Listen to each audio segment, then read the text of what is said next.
이재명 대표가 병상 지시를 내릴 만큼 심각하고 긴급한 국가적 사안입니다. 검찰이 왜 이런 무리를 해가면서까지 이재명 대표를 몰아세우는가, 그 저희를 의심하지 않을 수가 없습니다. 국민적 저항을 맞이할 것입니다. 적반하장도 유분수다 이렇게 생각을 합니다. 도대체 총구를 어디다 겨누고 있는 것입니까?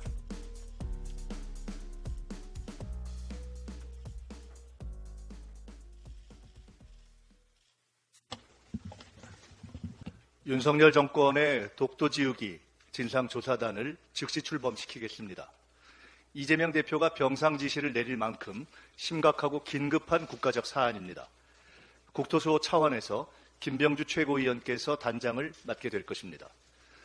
독도를 군 교재에서 지우고 분쟁 지역으로 표현하고 주요 공공기관의 독도 조형물이 하나 둘씩 철거되고 있는 명백한 사실을 괴담이라고 퉁치려는 여당 정치인들이야말로 참 괴이합니다. 괴담이라고 우긴다고 팩트가 사라집니까? 왜 이 정권 하에서만 이런 일이 계속되는 겁니까? 팩트를 괴담이라 우기며 이재명 대표에게 들이댄다고 갑자기 이재명급이 됩니까? 일단 이재명에게 들이대고 보자는 것이 국힘 대선 지망생들 유행입니까?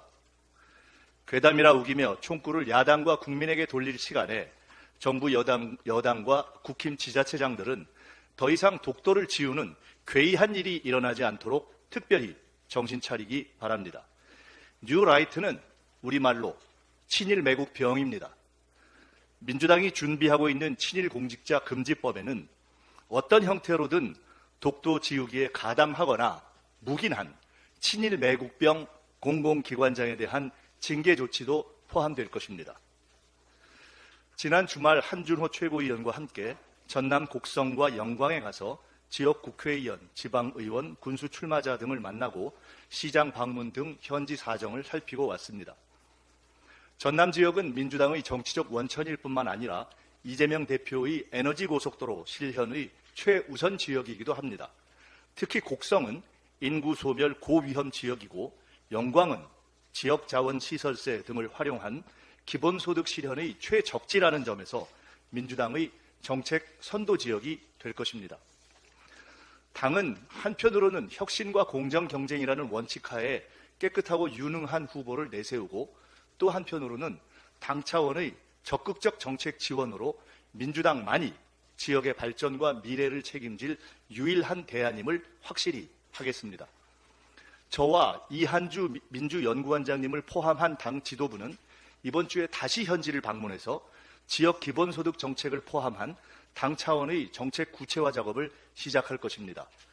이재명 대표가 이끄는 민주당의 호남, 전남 정책은 단순히 민주당이니까 지지해달라가 아니라 민주당만이 지역 발전의 구체적 대안과 역량과 책임감을 갖고 지역을 발전시킬 수 있다가 될 것입니다.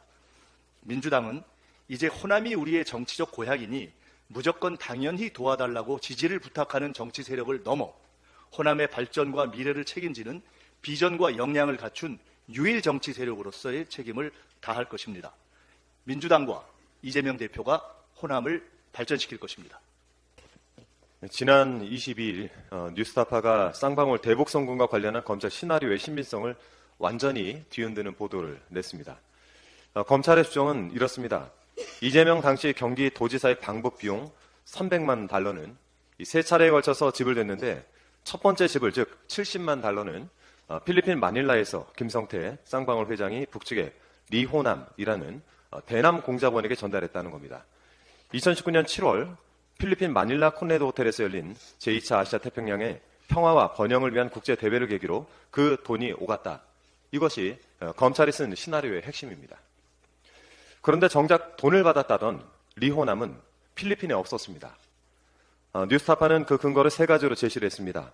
첫째, 남측과 북측 인사들이 참석한 비밀 만찬 자리를 촬영한 동영상에서 리호남은 등장하지 않습니다. 이재명 지사의 방북과 관련한 언급도 일절 없었다는 것입니다.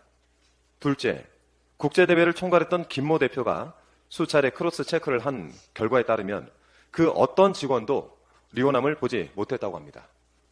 마지막으로 북측 인사 6명의 필리핀 비자를 발급하는 과정에서 시행된 각종 문서 그 어디에도 리호남의 이름은 없었습니다. 리호남은 비자조차 발급받지 않았던 것입니다. 줬다는 사람은 있는데 받았다는 사람은 없다. 참으로 기묘하고 유성한 상황입니다. 리오남이 신치울기물한 도사도 아니고 느닷없이 나타났다가 연기처럼 사라지는 유령도 아니고 어떻게 마닐라에서 70만 달러를 받아갔다는 것인지 모르겠습니다. 도대체 그 많은 돈 누가 챙겼을까요? 검찰이 답을 해야 될 때입니다. 검찰이 궁지에 몰렸는지 리오남이 가명으로 필리핀에 미리국했다라는 주장도 펼쳤다고 합니다.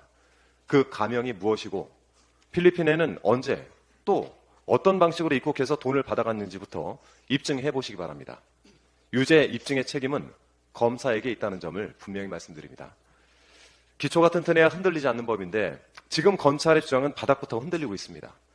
대한민국의 대표적 엘리트 집단인 검찰이 쓴 시나리오라기에는 허술하기 짝이 없습니다.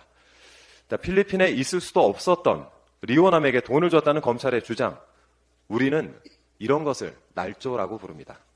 날조된 죄를 누군가에게 뒤집어 씌우는 행위, 우리는 이것을 공작이라고 부릅니다. 검찰이 왜 이런 무리를 해가면서까지 이재명 대표를 몰아세우는가, 그 저희를 의심하지 않을 수가 없습니다. 이 사건을 수사하고 기소했던 검사 여러분께 말씀드립니다. 하루에 한 번씩 검사 선서를 되새기면서 그 선서에 부끄러운 일을 하고 있는지 스스로 성찰을 해보시기 바랍니다. 오로지 진실만을 따라가는 공평한 검사가 되지는 못하는 것 같아서 드리는 말씀이고요. 진실은 반드시 밝혀지기 마련입니다. 자신 스스로와 국민께 떳떳할 수 있도록 일하시길 바랍니다. 자, 오늘 26일인데요.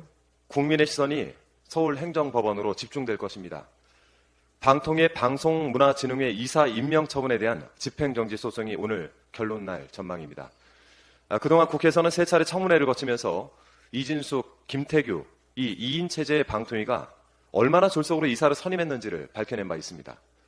83명 후보를 불과 1시간 반 만에 심의한 점, 후보들의 당적 조회도 제대로 거치지 않아 결격 사유 여부를 면밀히 확인하지 못한 점 등 문제적 사안들이 차례로 밝혀졌습니다. MBC를 지켜내야 한다라는 이 마음가짐으로 이렇게 무너지게 둘 수는 없습니다. 지금 우리는 그 기로에 서 있습니다. 부디 법원의 현명한 판단이 내려지기를 기대하겠습니다. 네. 독도지우개의 혈안인 윤석열 정권, 의료 공백부터 수습하십시오. 의료 공백 사태가 심각한 수준에 이르렀습니다.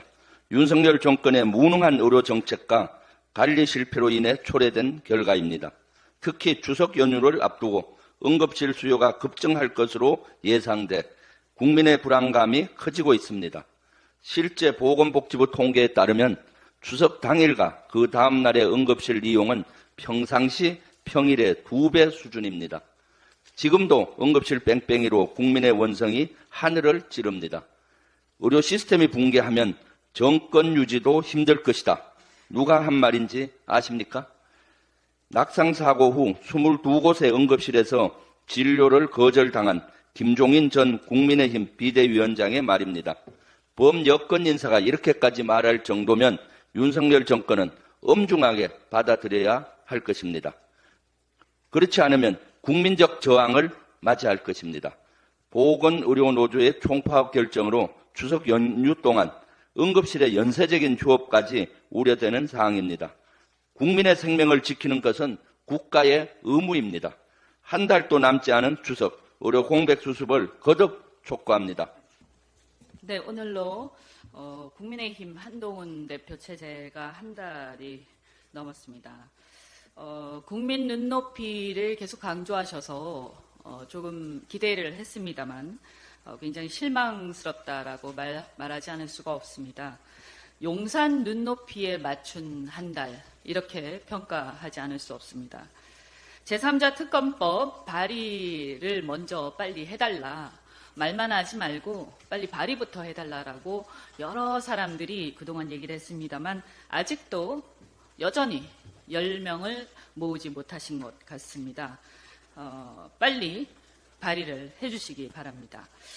그리고 그동안에 보면 윤석열 정권이 친일 매국 정권으로서 대한민국의 정체성, 국가 정체성에 반하는 정말 어이없는 행태들을 계속 벌이고 있는데도 불구하고 정부 여당의 대표로서 아무런 말도 하지 않고 침묵하고 있습니다. 이것도 한동훈 대표는 자신이 여당 대표로서 입장이 어떠한지 한마디도 안 했는데 오늘은 한 말씀 해주시면 어떨까 하는 생각이 듭니다. 김건희 여사 무혐의에 대해서도 마찬가지입니다. 팩트와 법리 운운하는데 김건희 여사 방탄에 동참하고 계십니다. 여야 대표 회담에 대해서도 마찬가지입니다. 생중계에 굉장히 집착을 하시는데 국민을 위한 생중계인지 아니면 용산을 향한 생중계인지 그것도 굉장히 의심스럽습니다. 용산에 대해서 한치 어떤 비밀도 있어서는 안 되는 그 입장이 적잖이 이해는 갑니다만 너무 심하게 용산 눈높이에 맞추고 계신 게 아닌가 하는 생각이 들어서 그래도 여당이 이제 대표 선출된 대표신데 독립성을 좀 확보를 해주셨으면 하는 생각입니다. 후쿠시마 오염수 방류 1년이 되었습니다. 윤석열 정부가 1년 지났는데 안전기준 벗어난 사례가 실효 채취에서 보니까 한 건도 없었다라고 하면서 자랑스럽게도 이렇게 얘기를 하면서 오히려 우리 민주당에 대해서 사과를 요구를 하고 있습니다. 저는 이 적반하장도 유분수다 이렇게 생각을 합니다. 도대체 총구를 어디다 겨누고 있는 것입니까? 오염수가 희석되었다고 해서 오염수가 아니란 것입니까? 정부 시뮬레이션 결과 자체로 오염수가 태평양을 돌아서 우리 해역에 유입되기까지 4 내지 10년이 걸린다 이렇게 얘기를 했습니다. 그리고 희석되어서 퍼지는 그 결과를 가지고 그리고 시료 채취해서 나온 결과를 가지고 거기서 큰 문제가 없었으니까 괜찮다라고 하면서 거꾸로 대한민국의 야당을 가지고 국민을 걱정하는 우리를 가지고 문제 제기하는 것은 대한민국 정부로서의 책임 있는 자세가 아니다라고 말씀드리겠습니다. 그렇게 따지자면 오염수뿐만이 아니라 공장 폐수도 희석해서 버리면 그래서 채취해서 아무런 문제가 나타나지 않으면 그러면 영향이 없다 이렇게 얘기하면 되겠습니다. 저는 이 정부가 대한민국의 정부 그리고 국민의힘 정부 여당이 어느 나라의 정부고 어느 나라의 여당인지를 분명히 하셔야 한다고 생각합니다. 대한민국의 국가 이익 그리고 대한민국 국민의 안전을 중심으로 생각을 해야 할 것이지 그 반대편의 입장에서 큰 소리 치면서 대한민국 국민을 걱정하는 야당을 대상으로 큰 소리 치고 반대편의 목소리를 낼 것은 아니다. 이렇게 말씀드리겠습니다. 마지막으로 지난 금요일 날 이미 얘기했지만 의료 대란 사태 점점 심각해져가고 있습니다. 대통령의 오기와 자존심 때문에 국민이 죽어간다면 그 대통령은 더 이상 자격이 없다라고 단언해서 말씀드릴 수 있습니다. 이제 이 의료 대란의 수준을 넘어서서 의료농단의 수준으로 확대되고 있다라는 것을 명심하시기 바랍니다. 더 이상 무능한 정부와 무책임한 여당에게 이 문제를 맡겨둘 수는 없습니다. 민주당은 이미 지난 정권에서 의료 서비스와 방역 체계를 안정적으로 이끌어온 경험을 기반으로 의료 붕괴를 막아내고 감염병 위기를 극복할 수 있는 대책을 마련하기 위해서 보건복지위원회와 전문가들을 중심으로 의료 대란 대비 비상대응기구를 가동하겠습니다. 그래서 의료 붕괴의 실태를 조사하고 시급하고 필요한 대책들을 마련할 계획입니다.